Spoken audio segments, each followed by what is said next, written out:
എല്ലാവർക്കും എന്തെങ്കിലുമൊക്കെ ചെയ്യാൻ കഴിയും.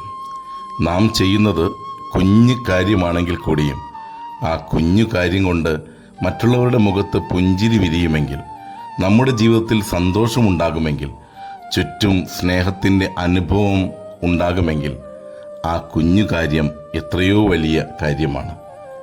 ഒരു സാധാരണ വ്യക്തിയും ഒരു യോദ്ധാവും തമ്മിലുള്ള അടിസ്ഥാന വ്യത്യാസം ഇതാണ്. യോദ്ധാവ് എല്ലാം ഒരു വെല്ലുവിളിയായി കാണുമ്പോൾ, സാധാരണ വ്യക്തി എല്ലാം ഒരനുഗ്രഹമായോ അല്ലെങ്കിൽ ശാപമായോ കാണും. നമ്മുടെ പ്രവർത്തനം കൊണ്ട്, നമ്മുടെ നിരന്തരമായ പ്രയത്നം കൊണ്ട്, നമ്മുടെ കഠിനാധ്വാനം കൊണ്ട് നാം നേടുന്ന ചിലതൊക്കെയുണ്ട്. അത് കേവലം അനുഗ്രഹമാണ് എന്ന ഒരൊറ്റ വാക്കിൽ ഒതുക്കരുത്. നമ്മുടെ ജീവിതത്തിൽ നാം നേടുന്ന നമ്മുടെ പ്രവർത്തന മികവിൻ്റെ അംഗീകാരമായി നമ്മിലേക്ക് കടന്നു വരുന്ന വിജയമാണ്. നമ്മുടെ നഷ്ടങ്ങൾ ചിലതൊക്കെ വീണ്ടെടുക്കുവാൻ സാധിക്കും, തുടർന്നുള്ള നമ്മുടെ പ്രവർത്തനങ്ങൾ കൊണ്ട്, നിരന്തരമായ പരിശ്രമങ്ങൾ കൊണ്ട്.